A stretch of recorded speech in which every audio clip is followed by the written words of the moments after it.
बहुत बड़े बड़े लोग, विधायक, नेता, पॉलिटिशियन, बड़े बड़े पैसे वाले लोग गाड़ी लेने के लिए पहुंचे, महंगी महंगी गाड़ियों के बिल्कुल लिए। सर। तो क्या वहां पर कभी आपका ऐसे लोगों से सामना हुआ है? वही मैं रोड साइड मैकेनिक के तौर पर काम करता था। एक्सपीरियंस लेना मेरे लिए बहुत ज़्यादा ज़रूरी था। 8 से 9 साल 10 साल तक मैंने जॉब किया, फिर उसके बाद मैं बिजनेसमैन। ITI होल्डर होना कोई श्राप नहीं है, मेरे लिए प्राउड की बात है। एक अच्छे ऑटोमोबाइल टेक्नीशियन की क्या स्पेशल क्वालिटीज होनी चाहिए?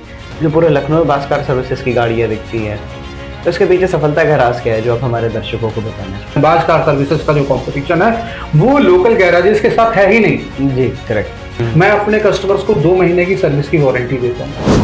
तो आपके हिसाब से सर टीम को ट्रेन करने का आपका तरीका क्या है? सर्विस को ग्राहक हमेशा ताउम्र याद रखता है। इंजन ओवर हीटिंग की सबसे कॉमन वजह क्या होती है और इसको प्रिवेंट करने के लिए क्या करना चाहिए? कुछ की सिंथेटिक ऑयल और मिनरल ऑयल, इन दोनों में से ऑयल आपकी नज़र में किसे चुनना चाहिए? आप अपने एक्सपीरियंस के मुताबिक, अपनी काबिलियत के मुताबिक आप अपने आप को प्रूफ करने के बहुत मौके मिलते हैं और आपको परेशान नहीं होना चाहिए। छोटी छोटी चीजें आपको जीवन में बहुत कुछ सिखा कर जाती हैं।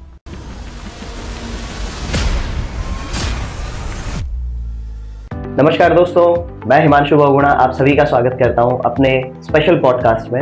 ये स्पेशल पॉडकास्ट इसलिए होने वाला है क्योंकि आज मैं जिन शख्सियत से आपकी मुलाकात कराने जा रहा हूं, आज मैं जिनका पॉडकास्ट लेने जा रहा हूं, वो एक ऐसी पर्सनैलिटी हैं आज की डेट में जिन्होंने ना केवल अपने सही सुझाव से बल्कि ग्राउंड लेवल पे लोगों की मदद करके एक लोगों को दिशा दी है और उसी के साथ साथ यूथ को और बहुत से अन्य लोगों को प्रभावित करा है। जी हाँ, तो मेरे साथ में आज हैं गुरमुख जी, जो कि बाज कार सर्विसेज के ओनर हैं और इसी के साथ साथ अन्य उपलब्धियां भी रही हैं गुरमुख जी की। वो यूथ स्किल्स इंडिया के ब्रांड एम्बेसडर रहे हैं, जिसमें कि उन्हें उत्तर प्रदेश सरकार के द्वारा विभिन्न समारोह में विभिन्न मैं कहूँगा स्टेजेस पे उन्हें अवार्ड किया गया हुआ है। तो गुरमुख जी, आपका बहुत बहुत स्वागत है आज हमारे स्पेशल पॉडकास्ट में। और सर, सबसे पहले मैं ये जानना चाहूँगा कि बाज कार सर्विसेज की कैसे शुरुआत हुई, और उससे पहले आप अपने बारे में हमारे दर्शकों को बताइए, आपको क्या प्रेरणा मिली, ऐसी क्या चीज़ आपके दिमाग में आई जिससे कि आपने बाज कार सर्विसेज का को इनिशिएट करा? नमस्कार, आपका बहुत बहुत धन्यवाद, आपने अपने पॉडकास्ट में मेरे को बुलाया। मैं बहुत ही छोटी फैमिली से और बहुत ही छोटे बैकग्राउंड से उठकर आज आपके सामने बैठा हूँ और इसके पीछे मेरे परिवारजनों का, मेरे माता पिता का और मेरे साथियों का बहुत सहयोग रहा है जी। और अगर मैं अपने कैरियर की बात करूं, अपने जीवन की बात करूं, तो मेरा जो कैरियर है वो रोड साइड मैकेनिक के तौर पर शुरू हुआ था। और उसके बाद मेरे माता जी ने मेरे को प्रेरित करके एक सर्टिफिकेट कोर्स होता है यूपी गवर्नमेंट की तरफ से, भारत गवर्नमेंट की तरफ से, ITI जी वो मैंने किया। तो उसके बाद कुछ टाइम बाद जब मेरा वो कोर्स कंप्लीट हो गया तो फिर मैंने मारुति के डीलरशिप पर अपनी जॉब से शुरुआत की जी। फिर धीरे धीरे करके मारुति में कुछ टाइम मैंने जॉब किया फ्लोर असिस्टेंट के तौर पर। फिर उसके बाद हुंडई में रहा, मैं फोर्ड में रहा और अशोक लीलैंड में रहा और लास्ट जॉब मेरी महिंद्रा में रही। और महिंद्रा के बाद फिर मेरे को महिंद्रा में रहते हुए मेरे को ये सौभाग्य प्राप्त हुआ कि यूपी के जो मुख्यमंत्री हैं योगी आदित्यनाथ जी, उनके द्वारा मेरे को यूपी स्किल इंडिया का ब्रांड एम्बेसडर बनाया गया। ग्रेट। तो सर, मैं ये जानना चाहूँगा कि आप हमारे दर्शकों को ये बताइए कि यूथ स्किल अवार्ड क्या है और माननीय योगी आदित्यनाथ जी ने और जो डिप्टी CM ने, मैं जैसे पिक्चर्स देख पा रहा हूँ यहाँ पे, उन्होंने आपको किन विषयों के ऊपर या किन चीज़ों के ऊपर अवार्ड दिया? मे बी हमारे जो यूथ है उनको प्रभावित करे और उनको मोटिवेट करे कि वो भी ऐसे गोल्स की तरफ, ऐसे लक्ष्य की तरफ बढ़ सकते हैं।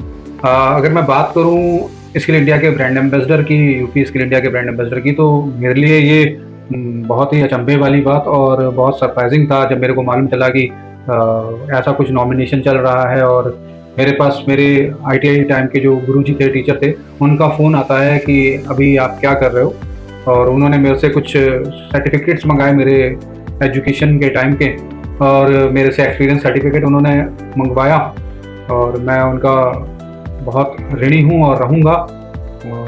मैं उनका नाम भी यहाँ पर लेना चाहूँगा, अवधेश वर्मा जी। और उन्होंने मेरे से सर्टिफिकेट मंगाए, मेरे सैलरी के सर्टिफिकेट्स मंगाए और मेरी जो जॉब प्रोफाइल थे उससे रिलेटेड कुछ कागज़ वगैरह मंगाए उन्होंने।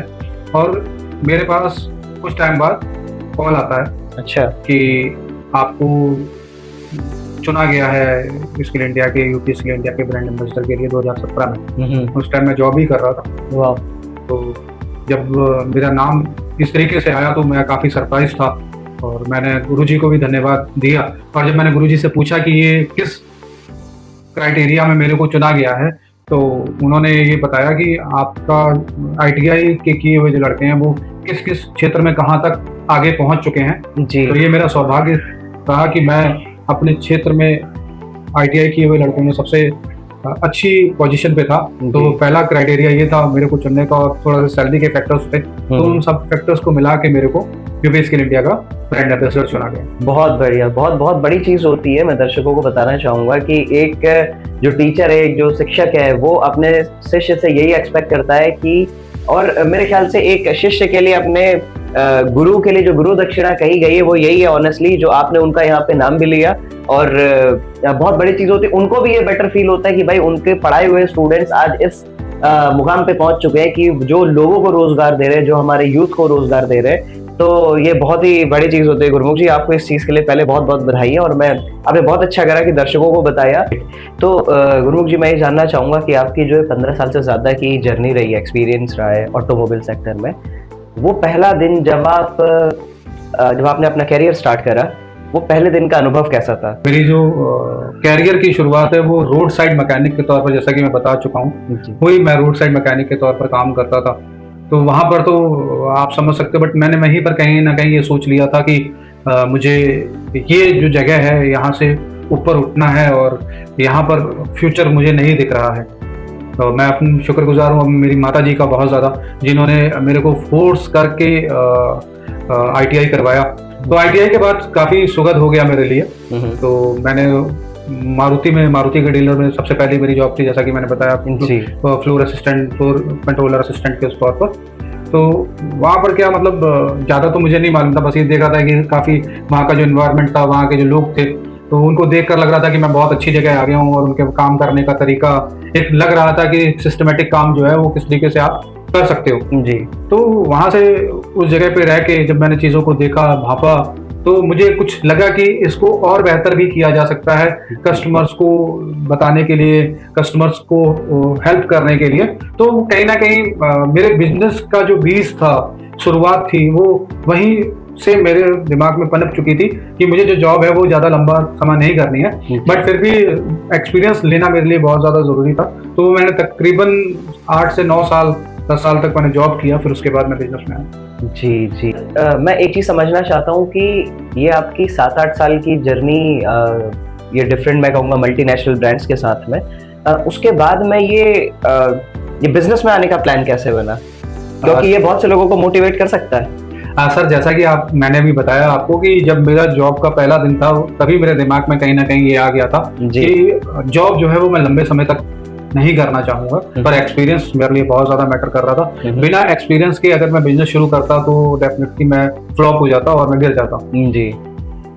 तो इसमें सबसे पहले मैं आपको बता दूं कि जब मैंने कंपनीज में देखा कि कस्टमर को पूरा दिन उनकी गाड़ी सर्विस, जिस काम में 4 से 5 घंटे लग रहे हैं, 3 घंटे लग रहे हैं, उसी काम को होने में उनको एक दिन पूरा 2 दिन लग जा रहे हैं होने के लिए। और जो चार्ज है, मैंने कंपेयर किया वहां पर रहते हुए, क्योंकि सारी चीजें हमारे सामने होती थी, तो मैंने देखा कि कस्टमर को काफी ज्यादा पे करना पड़ रहा है। तो वहां पे मुझे जो गैप दिखा वो ये दिखा कि हम कस्टमर का मनी और टाइम सेव कर सकते हैं, बिल्कुल, और इसको और अच्छी तरीके से बेहतर किया जा सकता है। तो हमने वहीं से, मेरे दिमाग में आ गया, मेरे को वो थोड़ा सा रास्ता दिखा, उसी रास्ते को दिमाग में रखते हुए मैंने बिजनेस शुरू कर दिया।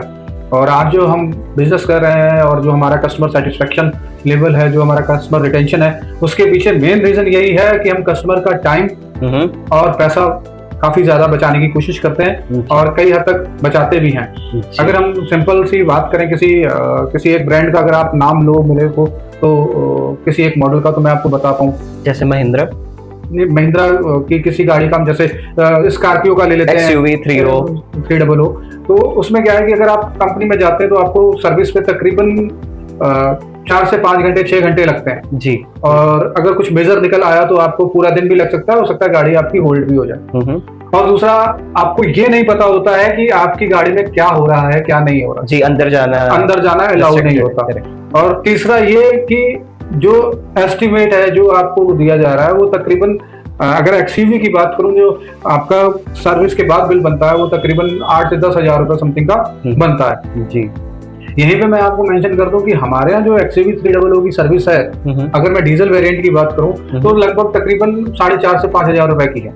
वाह। और उसमें हम जो कस्टमर को सर्विस करके देते हैं वो मुश्किल से हम कस्टमर जो हमारा जो सर्विस स्टैट है, टर्न अराउंड टाइम, वो हम एक कस्टमर की गाड़ी में तकरीबन 3 से 3.5 घंटे का लेते हैं। अमेजिंग। और ट्रांसपेरेंसी की बात करें जो कि वहां पर कस्टमर को डीलर पर कंपनी में नहीं मिलती है, हमारे यहाँ क्या होता है कि कस्टमर को लाइव अपडेट्स, अगर कस्टमर यहाँ पर रुका हुआ है तो वो अपनी गाड़ी देख सकता है काम होते हुए। अगर कस्टमर कहीं जाना है या वो बिजी है, वो और भी काम निपटाना चाह रहा है अपने, तो उस कंडीशन में हम कस्टमर को लाइव अपडेट्स भेजते हैं उनके फोन पर।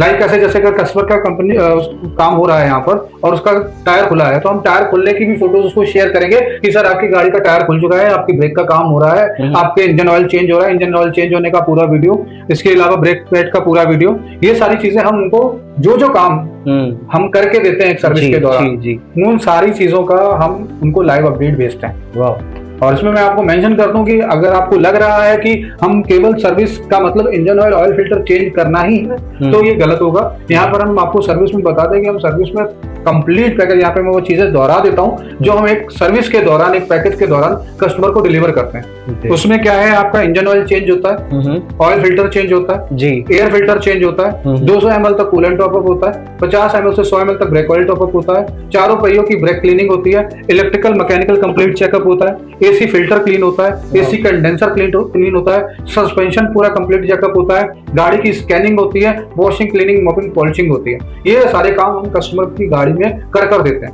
Wow, super interesting. और मुझे भी इतनी सारी चीजें नहीं पता थी कि इतनी सारी चीजें, पैरामीटर्स लोगों को ध्यान में रखनी चाहिए, और आई वेरी श्योर कि बहुत से लोग शायद इन चीजों को नहीं ध्यान में रखते होंगे, तभी मैंने देखा है कि वो बार बार सर्विस सेंटर के चक्कर काटते रहते हैं, और maybe this would be the reason लोगों की गाड़ियों में इतनी प्रॉब्लम होती है। तो I request everyone whosoever is seeing this video, जो भी हमारे दर्शक ये वीडियो देख रहे हैं, सर ने जो पॉइंट्स बताए प्लीज इनको कहीं पर आप नोट डाउन कर सकते हैं, आप वीडियो को पॉज करके लिस्ट डाउन कर सकते हैं। नेक्स्ट टाइम पे आप कभी भी गाड़ी की सर्विस कराने जाए तो इन पॉइंट्स, इन पैरामीटर्स को बिल्कुल जरूर देखें। सर्विस का मतलब ही यही है कि आपको ये जो चीजें हमने बताई हैं, मैकेनिकल, इलेक्ट्रिकल, ये जो चेकअप है ये तो कंप्लीट आपका होना ही चाहिए। जिसके अलावा आप अगर लॉन्ग रूट पर निकल रहे हो या आप कहीं ट्रिप के लिए निकल रहे हो, तो आपको अपनी गाड़ी का जनरल चेकअप एक बार जरूर करवा लेना चाहिए।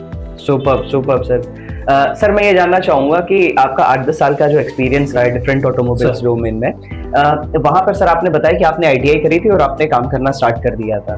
तो मेरा ये मानना है कि जो एक सर्विस सेंटर होता है वहाँ पे काफी सारे बीटेक होल्डर, इंजीनियर्स और सुपरवाइजर हैविंग डिफरेंट डिग्रीज वहाँ पे प्रेजेंट रहते हैं। बिल्कुल। और एक दो बार मुझे देखने को मिला कि जो मैनेजमेंट होता है वो कहीं पर बुली कर रहा है अपने जो जूनियर्स होते हैं, हाँ, नीचे दिखाने की कोशिश कर रहा है जी, कि तुम ये नहीं जानते हो, ऐसे ऐसे नहीं होता। तो क्या आपके साथ में भी कोई ऐसा इंसिडेंट हुआ है और उसके बाद में आपको मौका मिला कि आप सुपरवाइजर जो थे, आपके सीनियर से, आप उनको दिखा सके कि हाँ जो मैं ये चीज आपको बताना चाह रहा हूँ ये करेक्ट है, और उसको देख के वो एस्टोनिश्ड हो गए, आश्चर्यचकित हो गए? जी बिल्कुल। अगर मैं बात करूं ITI और डिग्री होल्डर्स की, तो ITI होल्डर होना कोई श्राप नहीं है, मेरे लिए प्राउड की बात है। और ITI की वजह से ही मैं आज यहाँ पर बैठा हुआ हूँ। और मैटर ये करता है कि अगर आपके पास डिग्री है तो क्या आपको उतनी नॉलेज भी है या केवल आपके पास सर्टिफिकेट ही है? जी, क्या डिग्री होल्डर होने का ये कतई मतलब नहीं है कि जो नॉलेज आपके पास है वो सामने वाले के पास नहीं हो सकती। तो आपकी इस बात से मुझे एक किस्सा याद आता है। मैं कंपनी का नाम नहीं लूंगा जी। मैं उस टाइम फाइनल इंस्पेक्टर हुआ करता था कंपनी में। तो एक नया मॉडल आया था SX4 करके, मारुति का। तो उस गाड़ी में जो इंजन ऑयल पड़ना था वो किसी और ग्रेड का पड़ना था, बट कंपनी ने किसी और ग्रेड का डाल दिया गलती से, और कस्टमर वहीं पर खड़ा था।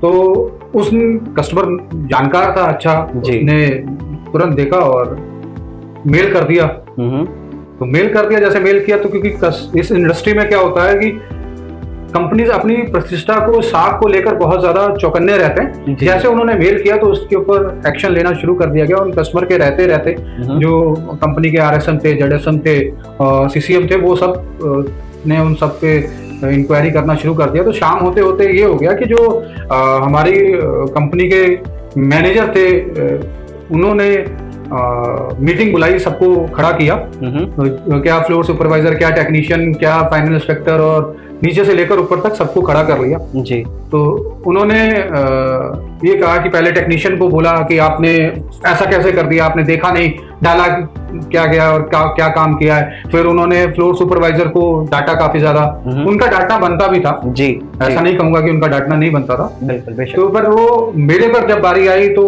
क्योंकि मुझे नहीं मालूम था कि वो पैकिंग एक्चुअल में क्या डाला गया है, 5W30 डाला गया है या आपका 15W30 डाला गया, कोई और ग्रेड डाला गया जी जी, और आप वो नेकेड आई से चेक भी नहीं कर सकते। तो उन्होंने मेरे को बोलना शुरू किया कि तुमने जब फाइनल इंस्पेक्शन किया तो क्या देखा ऐसा जी कि तुम्हें नहीं मालूम चला इसमें किस ग्रेड का ऑयल पड़ा है। तो मैंने कि सर आई एम सॉरी, मैं कैसे बता सकता हूँ। तो वो और ज्यादा गुस्सा हो गए, तो मैंने वहां पर सबके सामने बहस करना उचित नहीं समझा जी। हमारा जो स्टोर होता था वो नीचे होता था, मैं धीरे से जब वो मेरे को डांट के साइड में हटे तो मैं पीछे से गया नीचे स्टोर में और सेम ग्रेड के दो इंजन ऑयल को दो जगह करके सेम ग्रेड के ऑयल को मैं ऊपर लाके टेबल पे रख दिया साइड में। जब उनकी बात खत्म हुई तो मैंने सर को बोला, सारे लोग खड़े थे वहां पर, कंपनी के एमडीज वगैरह भी थे, तो मैंने सर को बोला, मैंने कि सर सॉरी मैं आपको डिस्टर्ब कर रहा हूँ, बट मैं ये जानना चाहूंगा सर, ये मेरे पास 2 ग्रेड का ऑयल पड़ा है जी, तो इसमें आप मेरे को बता सकते हैं कि इसमें से 5W30 कौन सा है और 15W30 कौन सा है। तो उन्होंने कहा बिल्कुल मैं बता सकता हूँ, जबकि ये चीज मैं स्टोर मैनेजर को बता कर लाया था कि बाद में इस तरीके का कोई कंफ्यूजन ना हो कि मैंने चुपचाप लाकर रख दिया जी जी। तो उन्होंने उसको चेक किया यूं करके कि this one is 5W30 and this one is 15W30। तो मैं हल्का सा मुस्कुराया और मैंने सर को बोला, मैंने कहा कि सर ये दोनों ही 5W30 हैं जी, और आप बोल रहे थे कि मैं मान नहीं सकता, तो मैंने नीचे से स्टोर मैनेजर को बुलाया और बोला मैंने कि सर जरा आप कंफर्म कीजिए इन दोनों ढक्कन में कौन कौन सा ऑयल है। तो उन्होंने जब कंफर्म किया तो उनको काफी शर्मिंदगी का सामना करना पड़ा। तो आप अपने एक्सपीरियंस के मुताबिक या अपनी काबिलियत के मुताबिक आप अपने आप को प्रूफ करने के बहुत मौके मिलते हैं और आपको परेशान नहीं होना चाहिए। छोटी छोटी चीजें आपको जीवन में बहुत कुछ सिखा कर जाती है। ग्रेट। एक चीज़ है जो मैंने देखी है कि बहुत बड़े बड़े लोग, विधायक, नेता, पॉलिटिशियन, बड़े बड़े पैसे वाले लोग गाड़ी लेने के लिए पहुंचे, महंगी महंगी गाड़ियों के बिल्कुल सर, बिल्कुल। तो क्या कभी आपका बीइंग अ सर्विस इंजीनियर जो या सर्विस मैनेजर मैं कहूँगा आप रहे हैं उसमें अपने डिफरेंट ऑटोमोबाइल डोमेन में, तो क्या वहां पर कभी आपका ऐसे लोगों से सामना हुआ है?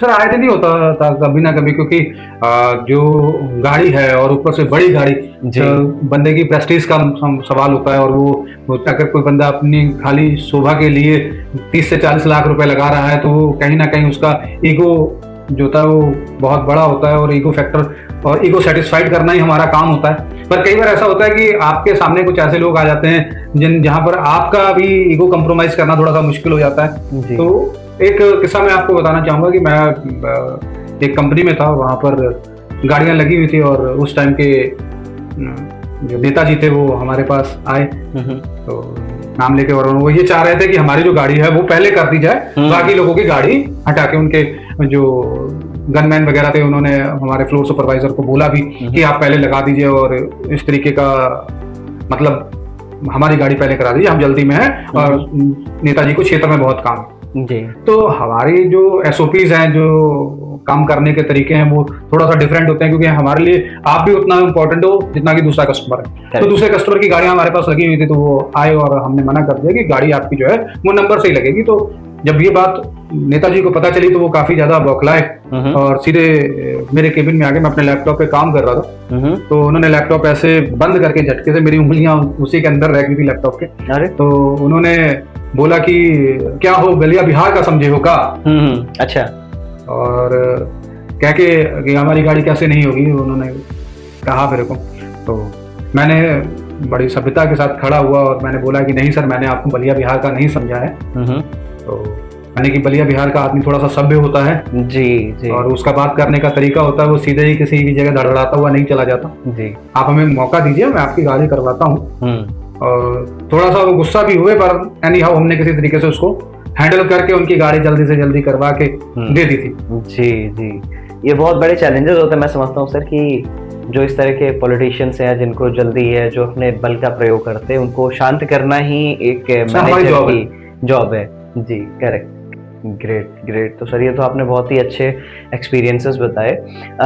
आप क्या कहना चाहेंगे सर कि एक अच्छे ऑटोमोबाइल टेक्नीशियन की क्या स्पेशल क्वालिटीज़ होनी चाहिए, या उसको क्या क्वालिटीज़ है जो उसको एक स्पेशल या फिर मैं कहूँगा एक्सपर्टाइज्ड टेक्नीशियन बनाती हैं? सर अगर मैं बात करूं टेक्नीशियन के लिए क्या पैरामीटर है उसकी काबिलियत को जांचने का, तो सर एक ही पैरामीटर है, उसके पास जितना ज़्यादा एक्सपीरियंस है वो उतना ज़्यादा काबिल है। ओके। आपको इस इंडस्ट्री में आप पहले दिन आते ही टेक्नीशियन नहीं बन जाते हो, आपको टाइम लगता है। अगर आपके पास कोई सर्टिफिकेट कोर्स है या आपने कोई डिग्री ले रखी है, डिप्लोमा ले रखा है, वो तो बहुत बेहतर बात है, बट जब आप ग्राउंड पर उतरते हो और जब आप फ्लोर पर आकर काम करते हो तो चीज़ें डिफरेंट हो जाती हैं। आपने जो थ्योरी पढ़ी है वो अलग हो जाती है और प्रैक्टिकल्स अलग हो जाते हैं, और जब आप ग्राउंड पे होते हो तो आपको एवरीडे एक नया चैलेंज आता है। वो नया चैलेंज ही आपको बेहतर बनाता है, और पर डे आपके साथ जैसे जैसे चैलेंजेस आते रहते हैं और आपको वो निखारते चले जाते हैं, और एक दिन ऐसा आता है कि आप अच्छे टेक्नीशियन बन जाते हो, और जो आप गाड़ी की प्रॉब्लम सुनते या देखते ही समझ जाते हो कि ये इसका रूट कॉज ये हो सकता है, और आप उस प्रॉब्लम को सॉल्व कर देते हो।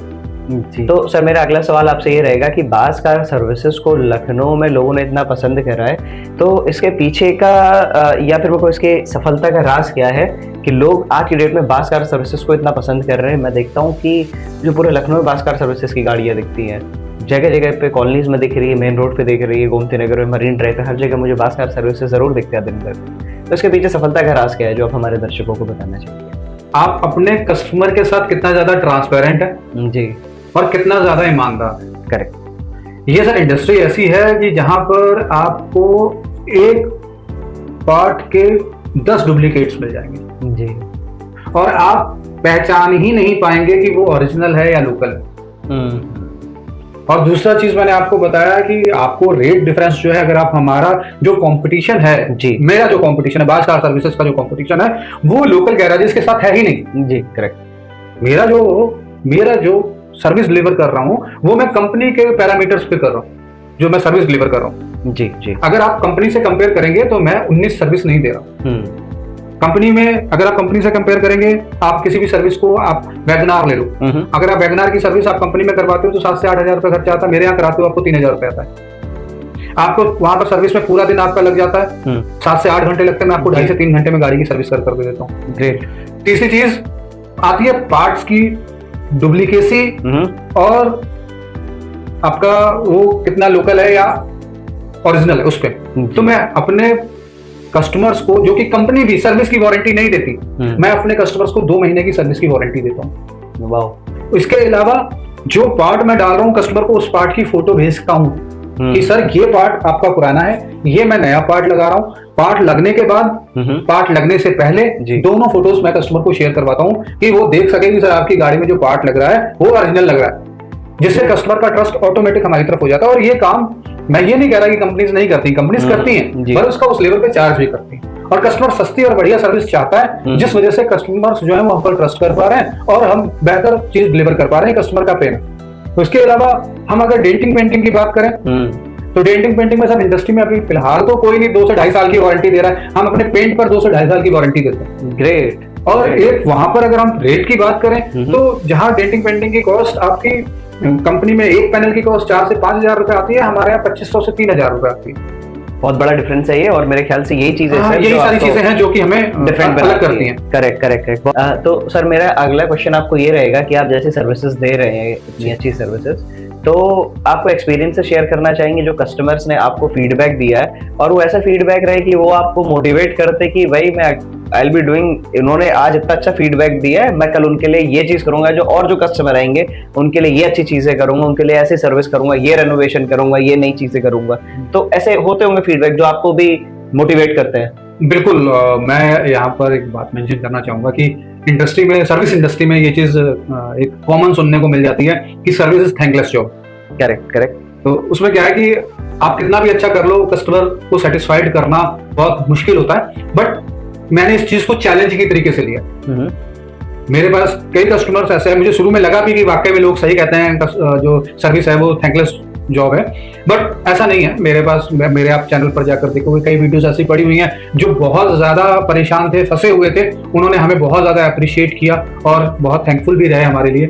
और ऐसा ही एक मुझे याद है कि कस्टमर जा रहे थे या आपका पूर्वांचल एक्सप्रेसवे से उधर की तरफ, तो उनकी गाड़ी रास्ते में ओवर हीट कर गई थी और उनका हेड का थोड़ा सा काम होना था, इंजन हेड का। तो हमारे पास सुबह 11 बजे के आसपास कॉल आई और उन्होंने बताया कि हमारे साथ बीमार आदमी है और हमें पहुंचना बहुत ज़्यादा ज़रूरी है। तो वो जो 2 से 3 दिन में होने वाला काम था, हमने कस्टमर को 4 से 5 घंटे में करके उनके पार्ट्स अरेंज करवा के उनको फ्री कर दिया था। वो मेरे को बहुत यादगार रहा, मेरे को अभी भी याद आता है। और उन कस्टमर का फ़ोन अभी भी आता है कि हम आपकी सर्विसेज नहीं ले पा रहे क्योंकि वो हमसे बहुत दूर हैं, पर वो अभी भी हमारे टच में है। ग्रेट ग्रेट, यही चीजें मोटिवेट करती हैं जी।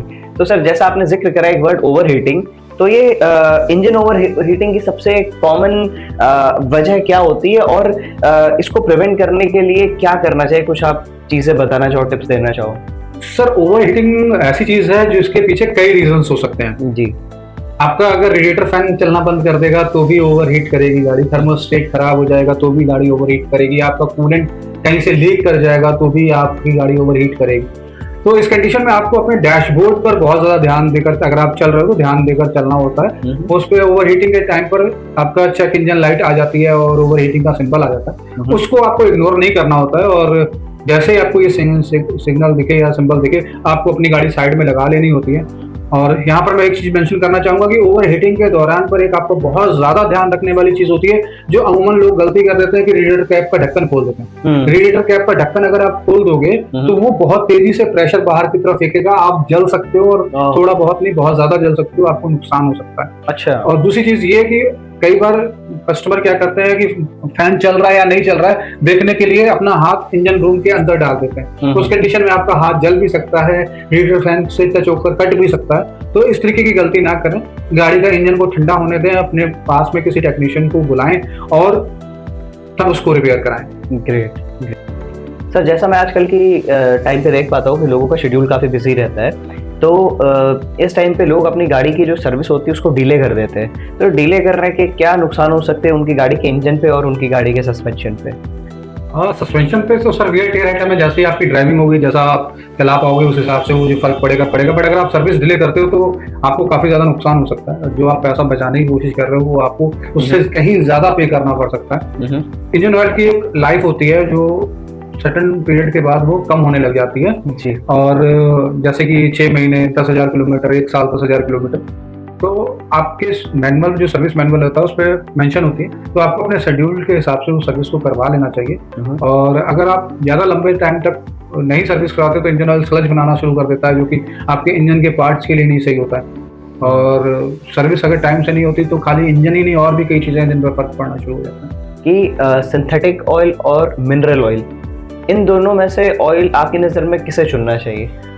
सर इसमें देखिए मेरे से मैक्सिमम कस्टमर ये पूछते हैं कि आप मेरे कहते हैं कि आप मेरी गाड़ी में सिंथेटिक डाल दो, वो इससे परफॉर्मेंस बढ़ जाएगी, इनहेंस हो जाएगी जी। तो यहाँ पर मैं ये मेंशन करना चाहूँगा कि कंपनी ने आपके सर्विस मैनुअल पे बहुत क्लियरली लिखा होता है कि किस ग्रेड का ऑयल पड़ना है, किस टाइप का ऑयल पड़ना है, सिंथेटिक पड़ना है, सेमी सिंथेटिक पड़ना है, मिनरल पड़ना है, मैग्नेटिक पड़ना है। जो आपकी सर्विस मैनुअल पर मेंशन है, जो कंपनी आपकी कार के लिए रिकमेंड कर रही है, प्लीज आप उसी इंजन ऑयल को अपनी कार में डलवाएं। आप तो एक तो अपनी जेब को आप टाइट कर रहे हो सिंथेटिक डालकर, और दूसरा ये कि आप इंजन की लाइफ के साथ खिलवाड़ कर रहे हो। करेक्ट।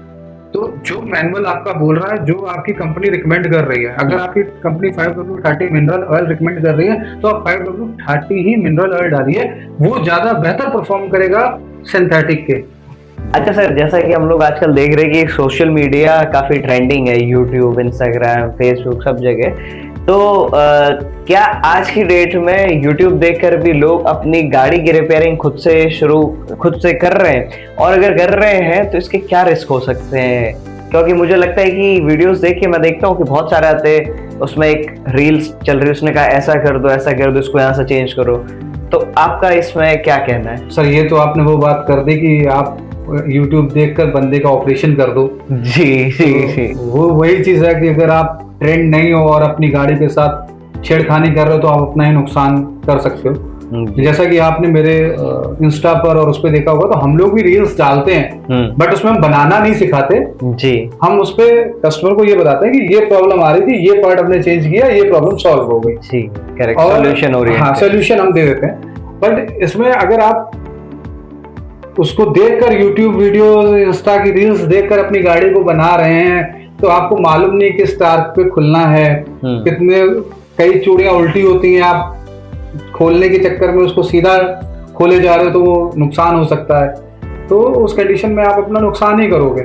जी जी। रिस्क से सर मेरा अगला क्वेश्चन ये है कि जैसे देखा गया कि कभी कभी गाड़ी की ब्रेक फेल हो जाती है, बहुत से हमें डेली इंसिडेंट सुनने को मिलते हैं, तो इन ब्रेक फेल की कंडीशन में लोगों को क्या करना चाहिए कि जिससे वो पैनिक ना, और जब पैनिक की कंडीशन हो रही है वहाँ पे परेशान हो रहे, ब्रेक फेल हो गया, क्या करना है, तो उसके लिए आप कोई पहला एक्शन बताना चाहेंगे दर्शकों को? ब्रेक फेल की कंडीशन में आपको परेशान होने की बिल्कुल भी जरूरत नहीं होती है। ब्रेक फेल की कंडीशन में इंजन ब्रेकिंग सिस्टम होता है, उसकी मदद से आप अपनी गाड़ी को रोक सकते हो। ओके। अगर आपकी गाड़ी की स्पीड 80 की स्पीड में आपकी ब्रेक फेल हो गई है, तो आप 5th गियर में चल रहे हो, तो आपको अपना पहले गियर छोटा करना है और उसके अकॉर्डिंग स्पीड थोड़ी सी कम होगी। इसे इंजन ब्रेकिंग कहते हैं। ऐसे धीरे धीरे कर कर आप पहले 80 से 60 की स्पीड पे आओगे 4th गियर में, फिर 3rd गियर में आप 60 से 40-45 की स्पीड पे आओगे। ऐसे धीरे धीरे करके जब आप 1st गियर तक पहुंचोगे तो आपकी स्पीड जो है वो तकरीबन 10 से 15 की स्पीड में आ जाती है। उस कंडीशन में इस तरीके से आप अपनी गाड़ी इंजन ब्रेकिंग के थ्रू रोक सकते हैं। दूसरा ये तरीका होता है कि आपकी गाड़ी का हाइड्रोलिक ब्रेक सिस्टम अगर फेल हुआ है, तो उस कंडीशन में आपकी हैंड ब्रेक काम कर रही होती है। बट यहाँ पर ही ध्यान देने की बात ये होती है कि आपको एकदम से हैंड ब्रेक नहीं खींचनी है जी, जिससे गाड़ी आपकी जिस तरफ स्टीयरिंग मुड़ा होगा उस तरफ पलट भी सकती है। तो इस कंडीशन में आपको क्या करना है कि आपकी गाड़ी की हैंड ब्रेक को लगाना है और छोड़ना है बहुत जल्दी जल्दी, और अपने गियर को छोटा करते चले जाना है। इससे भी आप engine braking plus hand brake की मदद से आप अपनी गाड़ी को रोक सकते हो। ब्रेक फेल की कंडीशन में मेरा ये मानना है कि आपको पैनिक होने की जरूरत नहीं है, आपको सजग रहने की जरूरत है और अपने दिमाग का इस्तेमाल कर आप अपनी गाड़ी को रोक सकते हो।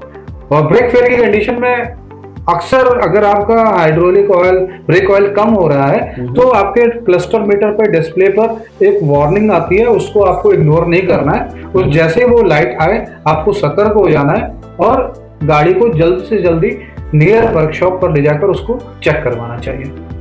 वाह, बहुत ही हेल्पफुल आपने टिप्स दी हैं जो हमारे दर्शकों को बखूबी काम आएगी। किसी भी दर्शक को ऐसी ज़रूरत ना पड़े कि उनकी गाड़ी का ब्रेक फेल हो रहा है, लेकिन from a point of precaution आप इस चीज़ को सर ने जो बताई है, इन टिप्स को आप ध्यान रख सकते हैं, किसी और जानने वाले की आप मदद कर सकते हैं।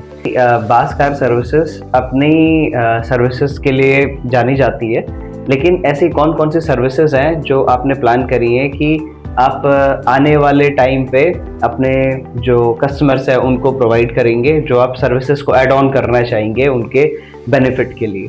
सर, आने वाले टाइम में हम सबसे पहले तो अपनी कुछ फ्रेंचाइजीज वगैरह डिस्ट्रीब्यूट करेंगे अपने जो बिजनेस पार्टनर्स हैं उनको जी। और दूसरा ये है कि हम अभी जो जल्दी ही अपनी जो डोर स्टेप सर्विस हम लेकर आ रहे हैं, उसमें कस्टमर की जो सर्विस है वो हम कस्टमर के दरवाजे पर ही कर दे देंगे। कस्टमर को अगर वो कहीं शॉपिंग करने गया है या कहीं मीटिंग में है, ऑफिस में है, तो वो और उसके पास टाइम नहीं है वर्कशॉप आने के लिए, तो हम उनकी गाड़ी की कस्टमर की जो नॉर्मल रूटीन सर्विस है वो उनके घर पर ही या उनकी पूरी सर्विस। हाँ जी। वाह, तो आप समझ सकते हैं कि आपकी पूरी गाड़ी की सर्विस आपके डोर स्टेप पे, आपके घर पे ही हो जाएंगी। हाँ जी। वाह, ग्रेट ग्रेट। तो ये एक काफ़ी बड़ा इनिशिएटिव है और आपने सर्विसेज में काफ़ी बड़ी सर्विसेज ऐड ऑन करी है सर। और बाकी मैं अपने दर्शकों से बताना चाहूँगा कि सर की वर्कशॉप के डिफरेंट सेंटर्स है लखनऊ में, और जो कॉन्टैक्ट नंबर है डिटेल मैं आपको अपने डिस्क्रिप्शन लिंक में दे दूँगा। पीपल हु आर इंटरेस्टेड, और जो मेरा सजेशन रहेगा, if they are looking forward for a services, आप सर से कॉन्टैक्ट कर सकते हैं। कंसल्टेशन फ्री है, उसके कोई भी चार्जेस नहीं होते हैं। और बाकी सर आपका बहुत बहुत धन्यवाद हमारे पॉडकास्ट में आने के लिए। और धन्यवाद मैं इसलिए भी कहना चाहूँगा सर कि आपने जितने सारे टिप्स बताई हैं, जैसे ब्रेक वाली बताई आपने कि ब्रेक फेल हो जाता है क्या करना चाहिए, क्या क्या इंपॉर्टेंट चीज़ है, ये सारी चीज़ें बहुत सारे लोग हैं जो शायद नहीं ध्यान देते थे। तो आपका बहुत बहुत धन्यवाद। Thank you sir.